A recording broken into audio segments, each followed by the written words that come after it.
Good evening and welcome to Real Talk with Tamara. As you guys come into the room, please hit the like button. Also, if you have not subscribed to the channel, please subscribe to the channel. I hope that you guys are doing okay this evening. I want all of my subscribers to know how much I appreciate you. All of the people that have been subscribing to the channel, I want you guys to know that I appreciate you so much. It means so much to me that you are choosing to subscribe to my channel as I work hard to bring you good content and honest content. Okay. Also, if you would like to support the channel, you can definitely do it via Cash App or hit the super thanks. You supporting the channel means so much to me. But please do not forget to hit the subscription button because more people are forgetting to hit the subscription button. Okay. Child, they done went down there to the church and got Bishop Whitehead. Okay. Now I know everybody is kind of familiar with Bishop Whitehead. He was in the news one time before. Lord forgive me, and it's not funny for you know putting his hands on a lady, and he wasn't trying to rebuke no demons out of her either. He laid hands on her in another way. Okay. And even when that happened, I could not see how he was able to keep his members. I felt like that was a little suspicious. Those women came up in their church and they were, she did seem like she was a little abrasive. And just kind of looking at him, I don't know what kind of spirits he allowed to use him, like maybe the lust demon or something. I don't know. I'm not being accusatory, but he was very angry at the lady, and he was mad at the lady because, they wanted to record. A lot of times when you're in church, most pastors want you to put their sermons on social media. They want their sermons on social media because that helps people to know about them. You put it on your page, people start seeing them. Maybe they'll visit the church, maybe they'll donate to the church. Most pastors like exposure. But he done went and laid hands on the lady because he said he didn't want that up in his church. Bishop Whitehead gets money, some kind of way, because he was wearing a Fendi shirt and a big old rope. Even then, let's go to that. Let's see. Let's find Bishop Whitehead. Here it is, right here.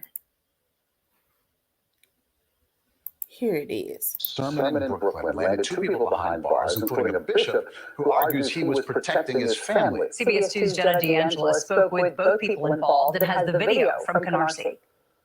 We're going to pause right here. During a live stream Sunday service at Leaders of Tomorrow International Ministries, Bishop Lamore Miller Whitehead appears to get disrupted. You want to come preach? You want to come preach? You want to come preach? Come on up here. Come on up here. The bishop says it all started when two women came into the church mid-sermon. One of my ministers told them that you cannot record. You can't record. And they began to make a scene. Police say when a woman was asked to stop recording and leave, she began to antagonize the bishop and approach him on stage. They take pictures and they want to be on social media. Take the pictures.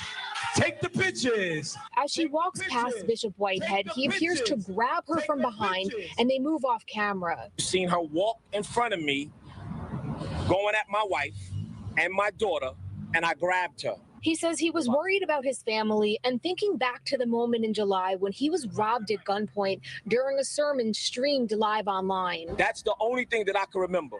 This lady had a bag under her arm and she was going after my wife. The woman in the video, 47-year-old Tarsha Howard, was arrested and charged with trespass and disrupting a religious service. She showed us her injury and made a brief statement. I am telling you right now that I did not charge after his wife. It's on video and everyone can see that I was the one that was assaulted. And after this statement, he will hear from my attorney. The bishop was also taken into custody, but shortly after released, now criticizing the NYPD's handling of the incident. I was treated like a criminal. So I went from the pulpit to the cell for no reason. The New York Police Department failed me and failed my church. The NYPD says because of crowd control, both the bishop and Howard were taken to the 69th precinct for further investigation. Bishop Whitehead says he wants the NYPD to take action so there are no copycat crimes. In Canarsie, Brooklyn, Jenna DeAngelis, CBS 2 News.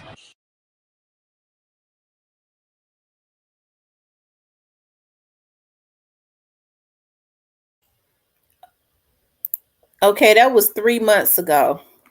That was 3 months ago, okay?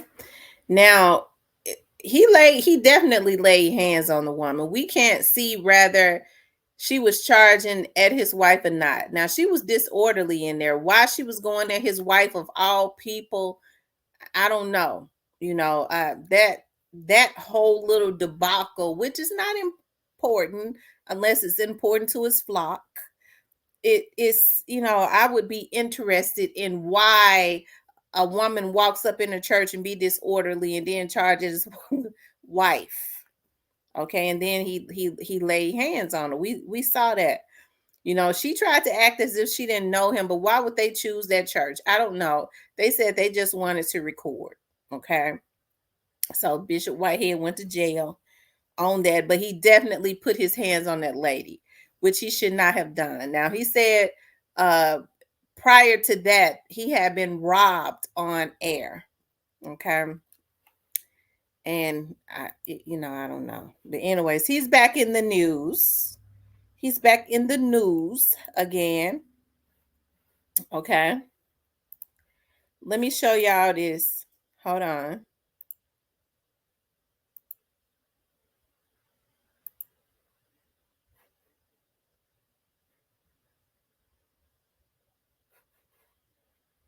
Hold on, you guys.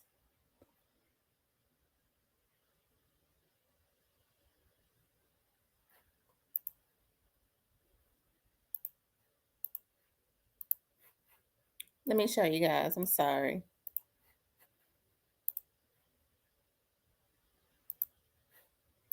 He's back in the news again.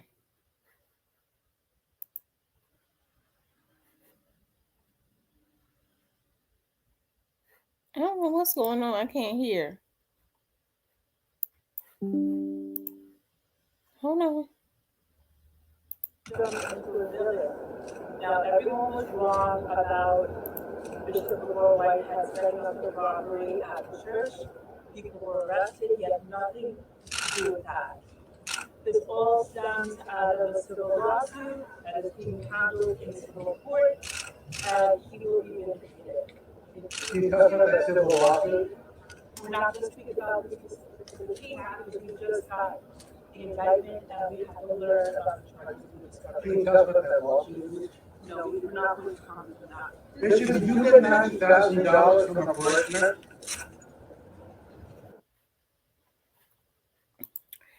Lord, I didn't know they also had accused him in the past of setting up a robbery at the church. Lord have mercy. Now, that was something I wasn't expecting to hear. Evidently, there was a robbery at the church and they accusing him of that. But what he has been, the feds arrested Mr. Bling. They call him Mr. Bling Bishop Whitehead on extortion charges for swindling parishioners, a businessman. Okay. They said that Bishop Whitehead abused the trust placed in him by a parishioner, bullied a businessman for $5,000, then tried to defraud him of far more than that, and lied to federal agents. U.S. Attorney Damian Williams said after Whitehead's arrest, his campaign of fraud and deceit stops now. It says Whitehead was famously robbed at gunpoint on camera for $1 million in flashy jewelry in the middle of delivering a sermon at his church. Whitehead, 45, counts Mayor Adams amongst his friends, is little more than a false prophet who took advantage of men and women who sought his spiritual and financial guidance. The feds charged. Okay, so the feds have been watching him. So the feds didn't just do this overnight, right? The feds have been watching him, And when that woman walked up in the church, which is very suspicious why a woman would walk up in the church and charge at his wife, and he put his hands on her. Okay. Ain't no man got no business putting his hands on a woman. She said that she was not a threat to his wife, but I just find that strange. What kind of relationship that they have going on? Did she know him? Because why would she come up in there and come at his wife? It looks like she might have been arguing with somebody, but I think that goes a little bit deeper. And he put his hands on he was letting her know, no, you stay to the side, you decide, you don't touch my mane. I don't know. In one instance, Whitehead pursued one of his parishioners to invest nearly $90,000 of her retirement savings with him. Lord Jesus. It seems like to me he was taking advantage of the old people. But if instead of delivering her to the financial promised land, Whitehead spent the money on luxury goods and other personal items. So also, I'm sure a lot of these church people, these older people, they don't work hard. And this nigga up in there robbing the old folks. This don't make no damn sense. Pimps in the pulpit. Lord, pace me, because I'm about to get upset. Pace me, God, pace me. Because I have a passion for children and seniors. Okay, for children, the young adults, and seniors. Okay. And in another instance, Whitehead allegedly extorted a businessman for $5,000, then attempted to convince him to lend him $500,000 and give him a stake in a real estate transaction in return for favorable actions from the New York City government, which Whitehead knew he could never deliver. He lied to the FBI, according to authorities. When agents executed a search warrant, Whitehead told them he had no cell phones other than the one he was carrying, officials said. Oh, look at his car, y'all. Wait a minute. Hold on. I want to show. Look at his car.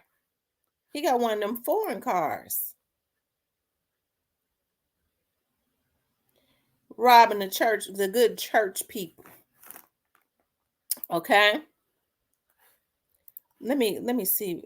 It says in the truth was that Whitehead owned a second phone that he regularly used to communicate, officials said. He even used the second phone to send a text message describing it as my other phone shortly after telling the agents he had no other phones, officials said.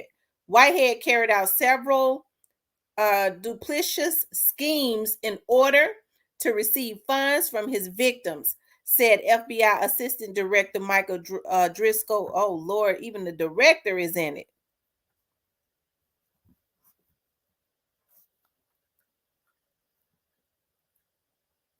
Okay. When speaking with authorities, Whitehead consciously chose to mislead and lie to them. Okay. So this man, and y'all know the reason why when I see a word that I haven't seen before, that's just how I am. I have to make sure that I pronounced it right. Okay.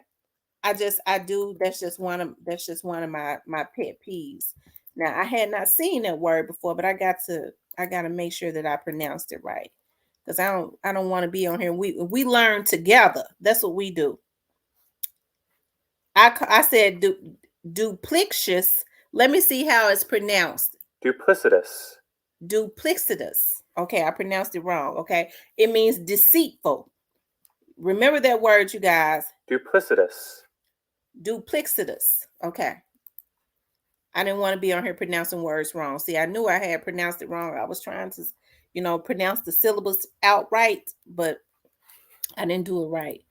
But anyways, it means treacherous. Okay, so that's a new word for everybody to remember, to include me. But y'all, this man ain't no good. He wrong for what he doing to the good church people. And that's why I say, you guys, I love church, and I love, but I've left a lot of churches because of, certain behaviors. I never thought, when I remember I was going to this church in Memphis, and there was this big church, and I was just so happy to be a part of it. I was like in my early 20s, and my babies were really young, and I was like, I want to get my babies into some stuff with that the church have going on, going through your early 20s, and I had 2 babies, and I was really, at that point, I was really trying to get deeper into God. Like I was like, I just want to get into God, and I want to raise my babies up in the church, regardless to what is going on around me, how crazy the world may be around me, which I didn't have a bad life ever.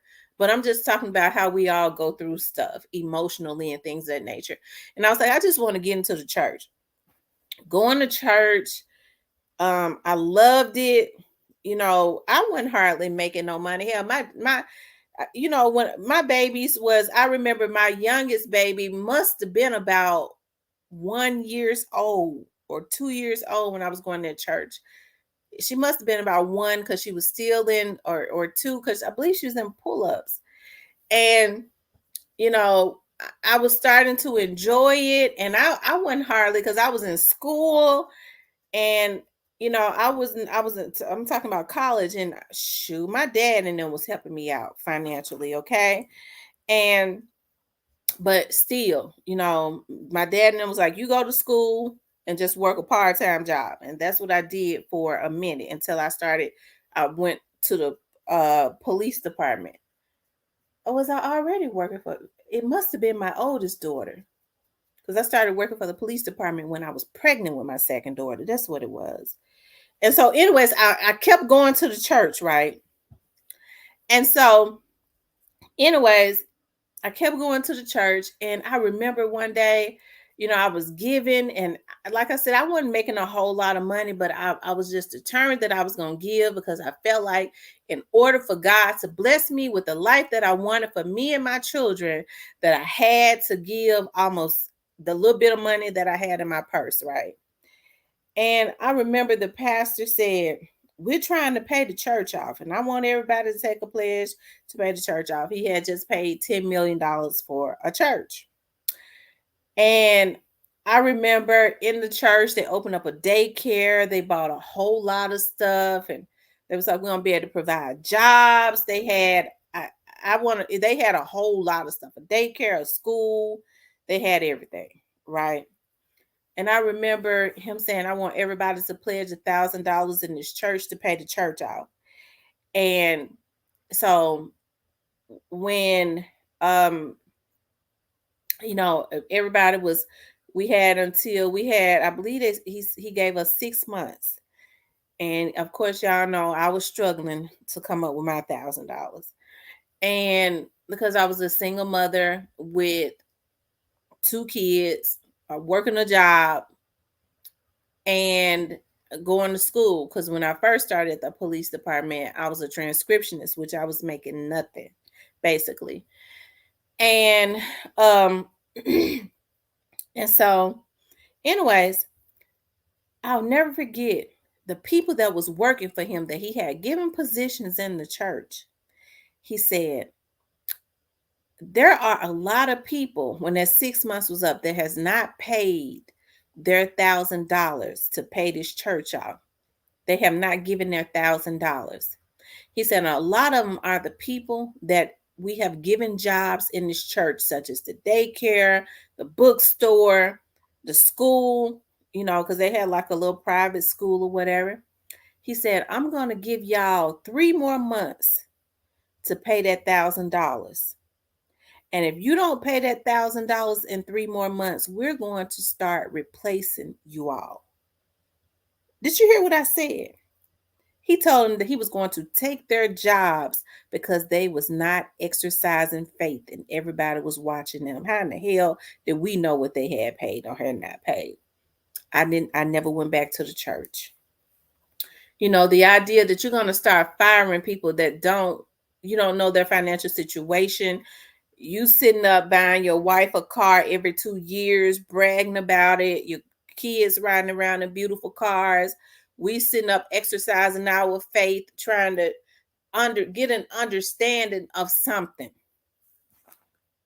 And he about to put people back in the hole because he was paying them, and he wasn't paying them much to work in that church. because they could not come up with the $1,000. I quit going and to his church. And so ever since then, I've kind of always like going to like smaller churches because it seems like I got a lot more when I went to smaller churches and I walk in and I go to the altar, and I love to give big to smaller churches. Like my mom is wanting for me to join her church. I don't know if I want to join my mom's church, but I've been going. Okay. I like to, at the end of the month, I like to donate, give a big donation because God blesses me. But I like to, every church that I go visit, and it's always smaller churches, I love to see what they got going on and give, right? Because they seem to appreciate it more. This man running around in Fendi. I know a Fendi t-shirt costs about $700 or $800. Okay. So I can only imagine how much that Fendi sweater cost that he got on if he didn't steal it. He didn't buy it hot off the press. You know, you got folks that steal and he, you don't know with him. He had on a $30,000 chain because I read that the chain that he had around his neck cost $30,000, and he was saying that he was wanting to teach his flock, which was the people in his church. He wanted to be a role model to them. This is what you have if you obey God, which is giving him their damn money. Since when has a pastor ever been God? And I think that's another thing that turns me off too. When I hear some pastors say, will a man rob God? You ain't God. Okay. So I hear people say all the time, well, I went ahead and gave my light bill money, and it pisses me off so bad because older people are very, very, very dedicated to God. Okay. They are very dedicated. And so with them getting old, you hear a lot of older, especially when they're up in age, they'll say, well, I just want to get to heaven. And I just want to do right. And you telling them in order to get into the gates of heaven, you need to give your tithes and offerings. That's a part of obeying.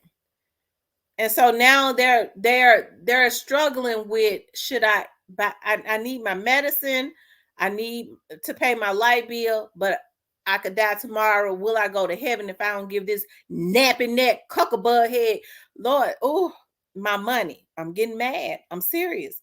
Because it's a damn shame how some of these black preachers take advantage of the black community. The church is supposed to be a storehouse for the children and the widows. They're supposed to be taking the money that the community give them and storing up food and stuff for the children and the widows. Okay? But they ain't doing that. Okay? And I think it's a shame before God that so many people get caught up in that doctrine of allowing pastors like this, which is pimps in the pulpit, to take advantage of them. Now, I'm not saying he don't love God, but it's obvious that he does not fear the wrath of God. Okay, because it seemed like brother man ain't been living right, and I could say he wasn't living right when he laid hands on that woman, and he wasn't trying to rebuke no devil out of her either. Okay, he was trying to put in a chokehold to choke the life out of her. If you ask me, her neck and stuff was scratched up, his fingernails and shit all long. Okay. Or it could have been one of them rings he had on his finger that scratched the neck. He wore them big diamond rings. And he been beating his people out of their money. That's just wrong on so many levels. So it's gonna be interesting. I had to talk about him, y'all, but it is so many people like this, and God gonna make these folks pay for what they're doing. This is just not right. A lot of these preachers, you have people that they put their pastor in a place of God. Well, I have to do pastor say I need to give him my light bill money so I can be blessed. And they get mad at somebody like me because I said, nah, boo, if you got your light bill money, you already blessed. God done already blessed you. You better go pay your light bill because your pastor ain't going to sit in the dark with you. Instead of them, these struggling mothers and especially the struggling seniors. And I believe in church. I believe people should get into field, like fivefold field churches that's got some fire, that's really on fire for the true living God. But when they get to talking sideways, I can't go back. Okay, because they'll try to make you feel guilty by saying, well, I'll never forget. I got to get off of here. I had a friend, and we have been friends since junior high school. And she got saved. She started having a whole lot of kids, bless her little heart. And after she had them, she got saved because they was running her crazy. Okay. And she had gotten her an apartment down in the Foots homes, and we started going to church together. So we're gonna start going to church together. So I would go and pick her up in the Foots homes because my dad had got me a car, and we would go to church. And I remember she got so saved, and she was like, she just got saved, and she needed help. Like, I've always been the one. I ain't have a lot, but I always like to give. Like, we would stop and to eat, and I would make sure that her, I would always have enough money to help her feed her babies and stuff, right? And I never forget, she got so saved one time, and I was talking to her about that pastor, what the pastor was saying. She's like, well, I just know that I'm supposed to give my tithes and offerings, and just like I needed something fixed in my house, I wouldn't have been able to fix it if I had not given him half of my income tax. I said, ain't this some shit? I said, well, the only thing about it is I didn't like it that the pastor said that you pay your tithes and offerings, and your tithes and offerings is not a good deed by helping somebody on the street. She said, yeah, well, it's not, because let's just say, if it came to me helping you or paying my tithes and offerings, I'm gonna pay my tithes and offerings. I'm not giving you my tithes and offerings regardless to what you had going on. I said, I stopped talking to the bitch. I've been sitting up feeding you and your damn kids, bitch. And you got the nerve to say that to me. Excuse my French, but I thought she was my friend. Because I rocks for my friends. I ain't trying to brag, but I'm just a good person to have on your side. But once you cross me, you can't get back into my life because I'm too loyal. But we have been friends since junior high school, and she let the pastor flip. And then that pastor turned around and had a scandal where he had a breakdown, and he was going with some woman in the church, and they was all crying and snotting and snot running all out their noses and things of that nature. But my point is, people put man where they should have God. There are a lot of good pastors out there. There are a lot of them. Yes, God, there are. But when they look like this, people are attracted to flashy things. Somebody sitting up wearing a gold chain and Fendi shirts and foreign cars, that's all good if he got something else going on. But if he want me to provide that lifestyle for him, that's a problem, and I'm walking. These folks sitting up, my pastor say he need a new car, where he wants to go buy him a $200,000-$300,000 car, and you walking to church with rain and stuff falling all on top of your damn head, feet and stuff swole up from walking, and he done rolled past you in his foreign car, beep beep, pass a wave at me, and you get to church hair drenching and feet swole up. He wouldn't even give you a ride in it. So pastors like this, I just think this is the season of exposure, child. I just do. I know I went all around the world, but that pastor stuck out to me. I remember that when he laid hands on that woman, and he was wrong for that. I'm not saying that what the lady did was right, but he had no business putting his hands on her. And now he done went and stole the folks' money. Ain't that something? But anyways, you guys, please like, share, and subscribe. I want you guys to know that I appreciate you so much. I love you guys. Please hit the subscription button. If you have not hit the like button, please hit the like button. I love you guys. I'll talk with you later.